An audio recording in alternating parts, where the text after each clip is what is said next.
kita meditasi, kita berkonsentrasi pada objek meditasi. Misalnya mengucapkan semoga semua makhluk bahagia.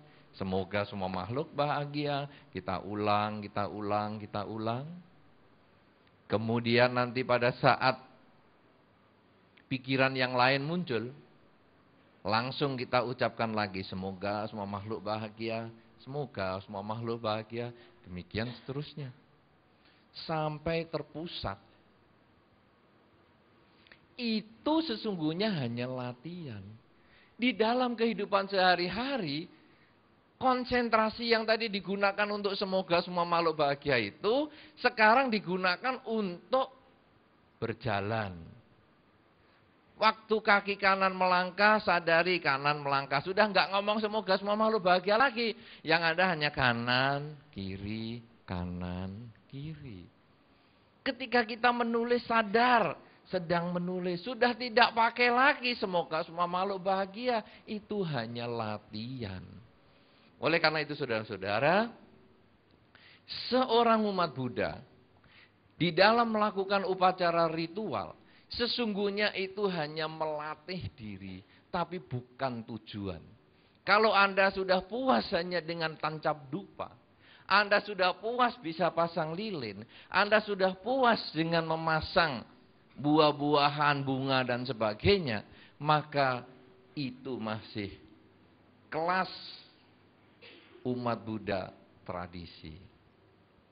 Tapi kalau Anda sudah mulai berpikir, bagaimana saya sudah mempersembahkan yang terbaik pada Buddha Rupang, kok saya sekarang mau belajar mempersembahkan yang terbaik kepada masyarakat.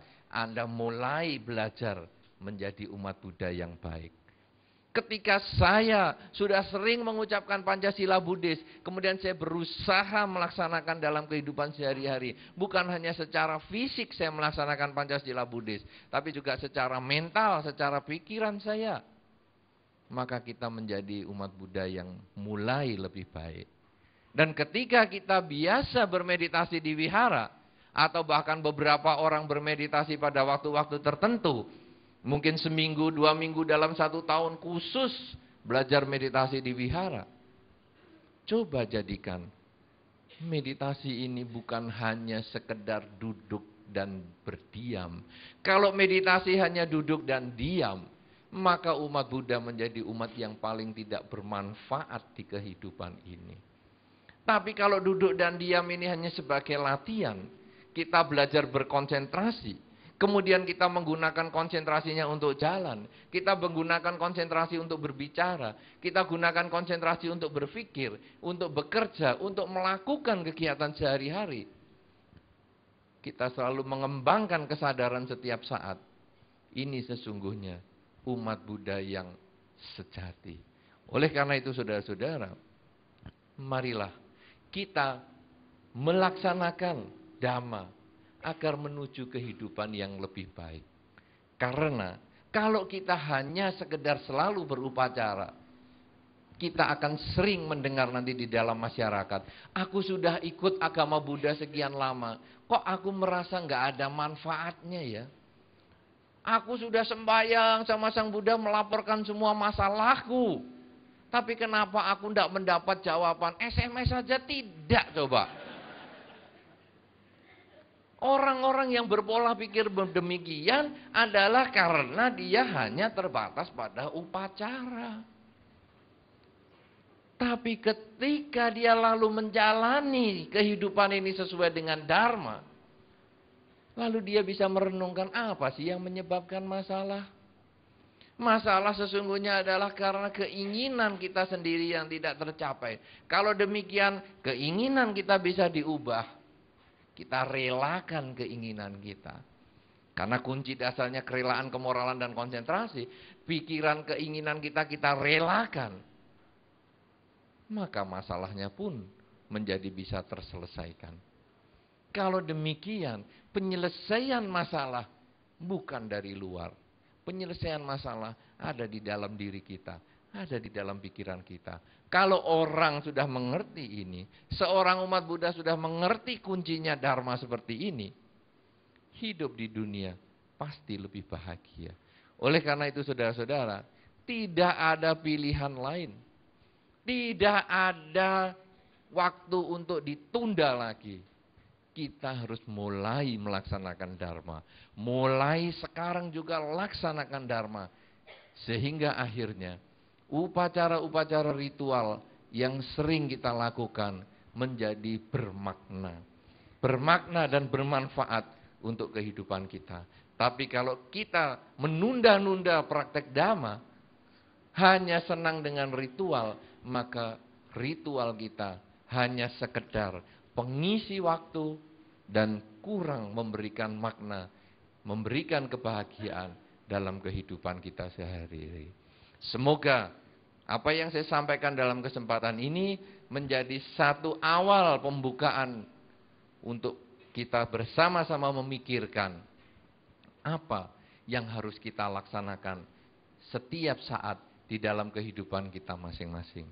Semoga Anda selalu berbahagia di dalam mempelajari serta melaksanakan dharma. Semoga semua makhluk, baik yang tampak maupun yang tidak tampak, memperoleh kebaikan dan kebahagiaan sesuai dengan kondisi karmanya masing-masing.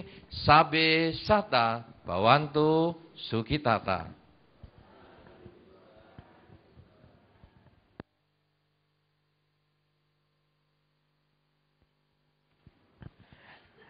Ya, baik. Kita boleh tepuk tangan untuk Bante Utamo Mahathera. Yeah. Ya, sebagai ungkapan terima kasih luar biasa buat Bante nih. Jadi pembukanya luar biasa sekali.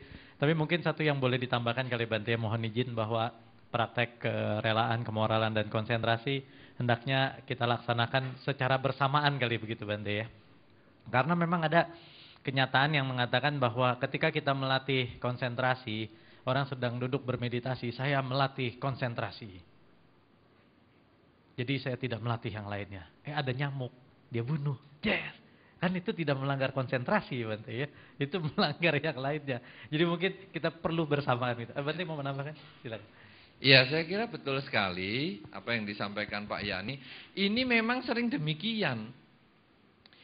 Itu kan kerelaan, kemoralan, konsentrasi itu kan berurutan. Jadi, karena kemampuan saya sekarang belum mampu yang tinggi-tinggi, saya belajar kerelaan dululah. Jadi, bagaimana nih kerelaan tapi tidak melaksanakan kemoralan dan konsentrasi? Ya, saya biasa Bante, saya banyak berdana. Tiap minggu saya ikut kegiatan pelepasan makhluk di wihara Bante. Tapi, duitnya saya nyuri punya bapak saya Bante. Jadi tiap kali bapak saya pulang kerja, saya buka dompet. Dompetnya bapak saya tentunya. Kemudian saya lihat isinya. Dan saya ambil kertas birunya. Setiap hari dan hari Minggu saya gunakan untuk membeli makhluk, saya lepaskan. Artinya saya memang memusatkan untuk melepaskan makhluk. Kerelaan, tapi belum kemoralan. Belum konsentrasi. Nanti kapan-kapan saya baru kemoralan. Nanti kapan-kapan baru meditasi. Nah, sehingga kisah itu muncul. Padahal sebetulnya kerelaan, kemoralan, dan konsentrasi seperti yang dikatakan oleh Pak Yani tadi, itu betul-betul harus dilaksanakan bersama-sama. Ibaratnya itu sama dengan kaki, tangan, dan kepala. Punya kaki tidak ada tangannya, bingung. Punya tangan tidak punya kaki, bingung. Punya tangan, punya kaki, tidak ada kepala, tambah bingung. Tapi nggak ada yang dibingungi karena kepalanya hilang kan, hanya begitu saja. Nah, tapi artinya itu maksud saya, dia tidak bisa dilepaskan satu demi satu ya. Jadi jangan latihan meditasi, tepuk nyamuk dengan kesadaran loh Bante. Ini saya sadar ada nyamuk, saya sadar. Tangan saya buka dengan kecepatan sekian. Saya sadar. Salah ini. Ya tetap kemoralan dijalankan, otomatis juga kita rela. Ya sudahlah, jangan membunuh nyamuk. Itu menjadi kemudian ada yang disebut abhaya dana. Berdana membebaskan makhluk dari penderitaan dan bahaya. Ya, itu bertiga Kerelaan, kemurahan, dan konsentrasi jadi satu bersama-sama. Betul, Pak Yani. Ya. Terima kasih. Ya baik, terima kasih Bante. Mungkin sebelum dilepas kepada pertanyaan ini, kelihatannya banyak benerin yang mau bertanya. Satu pertanyaan dulu Bante, ini sehubungan dan dengan kerelaan. Jadi prakteknya begini Bante dalam kenyataan kehidupan sehari-hari. Seperti tadi waktu pembuka kita mengatakan kita kecopetan atau kemalingan. Sesuai dengan praktek Dhamma, kita sudah rela lah, udah kita nggak pikirin lagi maling, kecopetan, kemalingan, udah rela, udah terserah dah.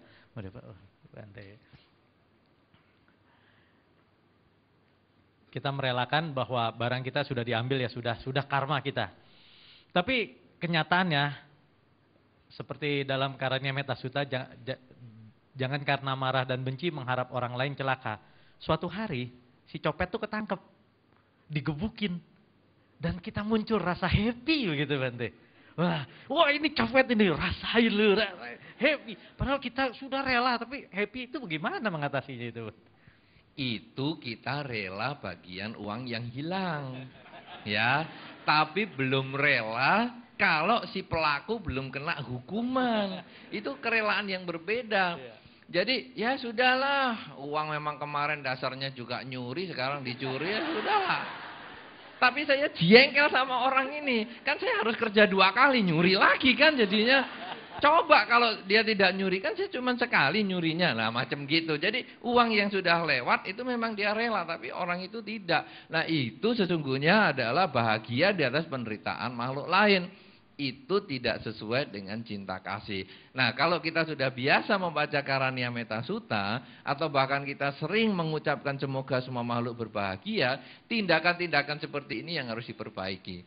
Jadi hindari, jangan karena kita benci dengan seseorang, ketika orang itu mengalami penderitaan, kita happy. Karena happy-nya itu sendiri, kita bikin karma buruk yang baru. Ya, ini hati-hati sekali. Itu kasus pencurian itu agak ruwet, ya, atau agak rumit. Yang dalam kehidupan sehari-hari aja lah. Ada yang sekolah, kemudian ada yang ujian, kemudian dimintain contekan, ayo nomor ini berapa? Jawabnya A atau B atau C. Enggak usah, kamu mikir sendiri. Awas kamu ya. Nanti kalau enggak lulus baru tahu kamu. Enggak lulus sungguhan, rasain loh. Nah ini, yang beginian ini yang harus dihindari. Dia sudah rela, ya sudah saya enggak dikasih ya enggak apa-apa. Enggak dikasih A, B, C-nya juga enggak apa-apa. Tapi aku enggak suka sama orangnya. Ini yang bikin gregetan si orangnya ini. Nah itu yang kita harus hindari. Sering mengatakan semoga semua makhluk bahagia, semoga semua makhluk bahagia. Sehingga ketika ada pikiran yang jelek muncul seperti itu, langsung kita hajar dengan kalimat semoga semua makhluk bahagia. Pikiran kita nanti hilang, pikiran-pikiran jelek itu, yang ada ya sudahlah, semoga kamu bahagia, semoga kamu bahagia. Itu baru rela yang sesungguhnya nantinya. Oke, terima kasih. Tepuk tangan kita untuk Bante Utamo Mahatera.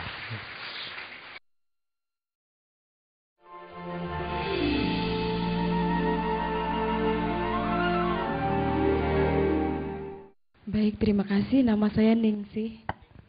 Langsung ya. Baik, terima kasih atas kesempatan yang diberikan kepada saya.